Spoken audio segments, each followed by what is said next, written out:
जैसा कि पिछली कक्षा में हम लोगों ने पढ़ा था लाइट के बारे में और उसके छोटे छोटे टेक्निकल रिफ्लेक्शन एंड रिफ्लेक्शन के बारे में समझने का प्रयास किया था और आगे क्लास में हम लोग कंटिन्यू करेंगे। और जैसे कि मैंने पहले बताया था कि लाइट्स का कितना इंपॉर्टेंस है, यानी लाइट्स की बात जब वैज्ञानिकों को समझ में आ गया कि इसका क्या क्या उपयोग किया जा सकता है, फिर धीरे धीरे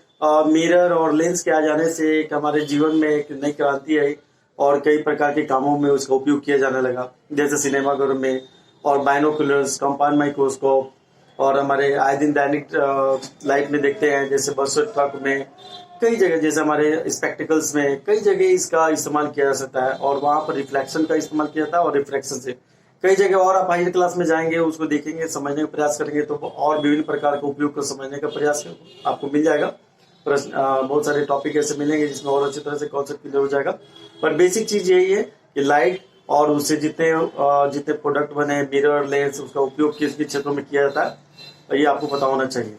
तो आज हम लोग जो टॉपिक पढ़ेंगे इसमें कुछ लाइट चैप्टर में कुछ ऐसे टेक्निकल वर्ड मिलेंगे जिसको समझना बहुत जरूरी है। जैसे पिछली कक्षा में हम लोगों ने ये पढ़ा था, एक मिरर, स्फेरिकल मिरर होता है,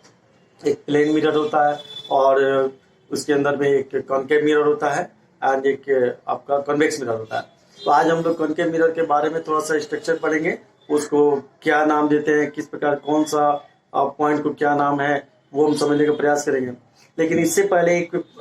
टेक्निकल वर्ड है जिसमें कन्वर्जेंट बोलते हैं और एक डाइवर्जेंट होते हैं, जो बार बार ये यूज लाइट चैप्टर में होता है। इसको समझ लेना बहुत जरूरी है कि कन्वर्जेंट क्या होता है एंड डाइवर्जेंट क्या होता है। कन्वर्जेंट और एक वर्ड आता है डाइवर्जेंट, ये दोनों वर्ड बराबर ये आपको यूज होगा, इसको समझना बहुत जरूरी है। तो कन्वर्जेंट को हम ऐसे डिफाइन कर सकते हैं कि अगर सनलाइट से मान लीजिए ह्यूज अमाउंट, मैक्सिमम मैनी आपका जो है रेज निकल रहा है, तो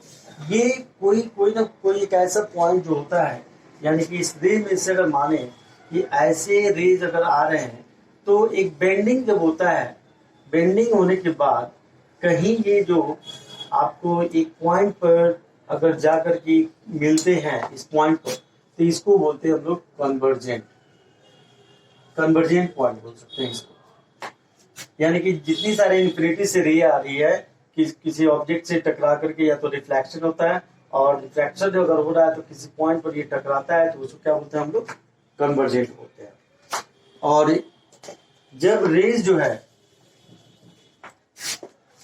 इन्फिनिटी से आकर के इधर की तरफ मुड़ गया, कोई इधर की तरफ मुड़ गया, ऐसे चला गया, ऐसे चला गया,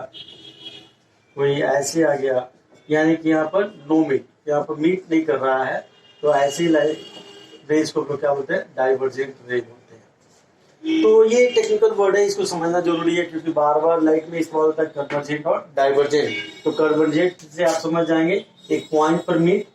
और डाइवर्जेंट का ये समझ जाएंगे। इसके बाद हम लोग आएंगे और थोड़ा सा कॉनकेव मिरर के बारे में जानेंगे। कॉनकेव मिरर को समझने का प्रयास करेंगे। जैसे एक स्फेरिकल मिरर होता है, अगर हम एक सर्कल को देखें तो ये हमारा एक सर्कल है, एक सर्कल है, इस सर्कल का जो 20 वाला पॉइंट होता है ये सेंटर होता है। ये हमारा एक, अगर हम एक स्फेरिकल मिरर के नाम दे दे तो स्फेरिकल मिरर को दो हिस्सों में बांट दिया गया है। ये हमारा जो है एक सर्कल है और स्फेरिकल मिरर और सर्कल दोनों का इमेजिनेशन कर लीजिए। ये पॉइंट सी है, इस रेडियस से हमने एक सर्कल का निर्माण किया।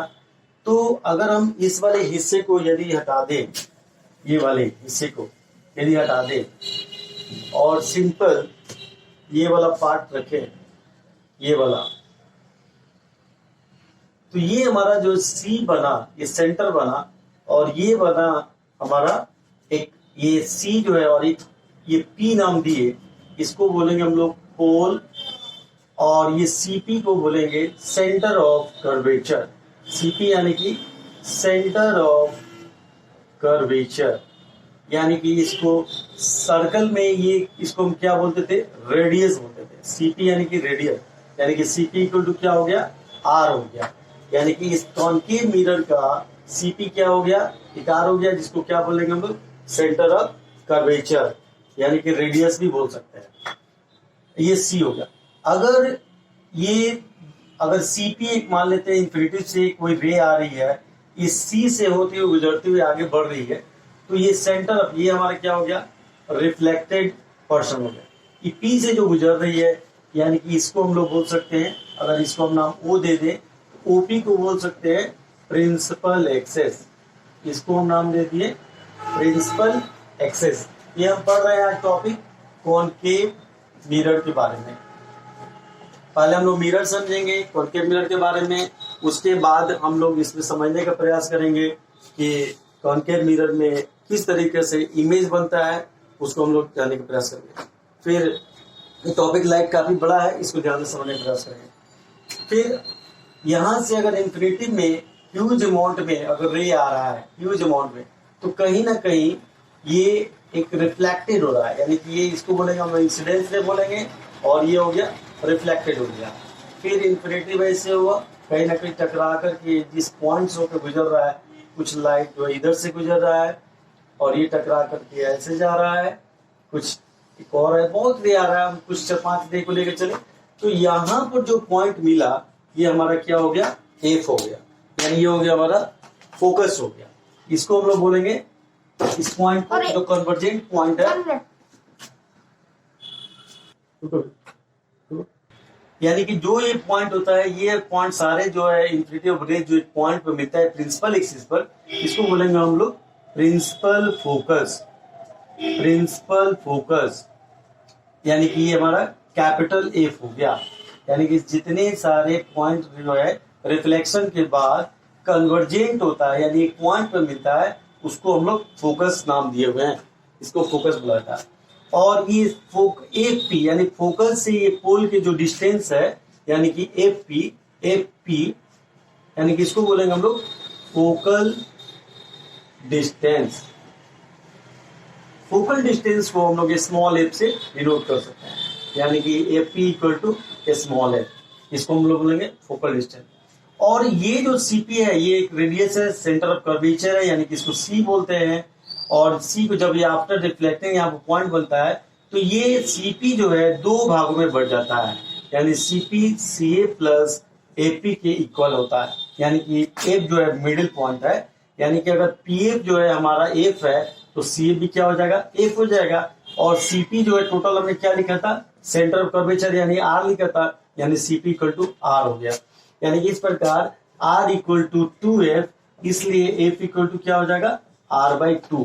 तो हम कह सकते हैं कि जो फोकल डिस्टेंस है, ये सेंटर ऑफ कर्वेचर का क्या होता है, हाफ होता है, यानी focal distance is half of radius of curvature या सेंटर ऑफ कर्वेचर, यानी कि एफ इक्वल टू r/2। एक फॉर्मूला डिराइव हुआ, ये जो कि काफी इंपॉर्टेंट है, और इसमें बहुत सारे क्वेश्चन भी बनाने का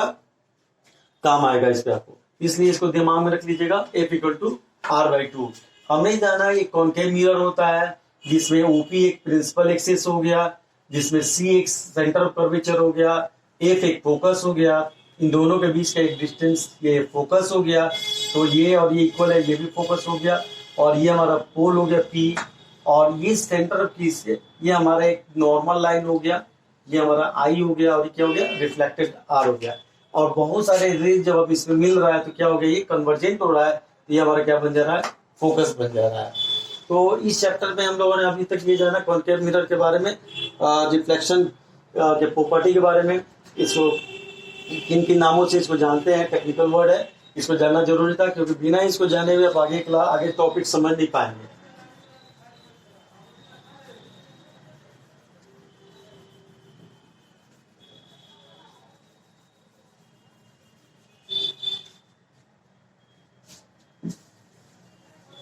अब हम लोग एक छोटा सा बस एक समझने का प्रयास करेंगे कि जब कॉनकेव मिरर में जब इमेज का पोजीशन हम लोग को बताना होगा, तो हम लोग केस क्या रखेंगे, उस केस के बारे में थोड़ा सा गो थ्रू कर लेंगे, फिर आगे की क्लास में हम लोग उसमें एक्सप्लेन के थ्रू काम करेंगे। तो अगर मान लेते हैं केस क्या मिल सकता है, केस यहाँ पर 6 मिलेगा, आपको 6 केसेस मिलेगा कि किन किन पोजीशन में हम ऑब्जेक्ट रखेंगे, कि मिरर पर उसका रिफ्लेक्शन क्या होगा और उसका इमेज क्या बनेगा, इमेज छोटा होगा, बड़ा होगा, मैग्नीफाइड होगा, रियल होगा, वर्चुअल होगा, ये हमें समझना होगा। तो हमें मान लेते हैं अगर प्रिंसिपल एक्सिस है, ये हमारा वो एक पॉइंट है, और ये P है, और ये बीच का पॉइंट एक मान लेते हैं C है, और ये पॉइंट F है, तो क्या क्या केस मिल सकता है, एक केस मिल सकता है, पहला केस मिल सकता है इन्फिनिटी, यानी कि ऑब्जेक्ट जो है ये हो सकता है कि बहुत दूर है। एक ये केस मिल सकता है इन्फिनिटिव का। सेकेंड केस मिल सकता है कि सी के ठीक पीछे, यानी कि बियॉन्ड ऑफ सी, यानी कि जब इन्फिनिटिव होगा तो हमारा वो ऑब्जेक्ट जो है, इमेज जो है, ऑब्जेक्ट का इमेज जो है वो कहाँ बनेगा और कितना बड़ा बनेगा, और वो रियल होगा या वर्चुअल होगा, इसको हमें समझना होगा। और फिर केस हो सकता है थर्ड कि ऑब्जेक्ट जो है अगर सी पर है, ऑब्जेक्ट जो है सी पर, एट सी पर, यानी first point, second point, third point, यानी कि इन्फिनिटिव, फिर बियॉन्ड ऑफ सी, फिर सी, फिर ऑब्जेक्ट फोर केस में हो सकता है सी और एफ के बीच में, फोर कंडीशन हो सकता है सी एंड एफ के बीच में ऑब्जेक्ट, फाइव कंडीशन हो सकता है फोकस पर, ऑब्जेक्ट यदि फोकस पर होगा तो एट एफ, और सिक्स कंडीशन हो सकता है जब ऑब्जेक्ट जो है एफ एंड पी के बीच में होगा, एफ एंड पी के बीच में होगा। तो हम लोग नेक्स्ट क्लास में यही चर्चा करेंगे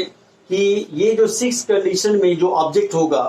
तो उस ऑब्जेक्ट को इस पोजीशन पर रखते हैं, यानी इन्फिनिटिव पर, बियॉन्ड सी पर, एट सी पर, ये जो सी एंड एफ के बीच में, एट फोकस पर एंड फोकस एंड फोल के बीच में जब रखेंगे तो ऑब्जेक्ट की स्थिति क्या होगी, यानी कि उनका इमेज कहाँ बनेगा, मैग्नीफाइड होगा, कितना मैग्नीफाइड होगा, और वो रियल होगा कि वर्चुअल होगा, ये हम लोग नेक्स्ट क्लास में समझने का प्रयास करेंगे। और thank you very much, have a nice day.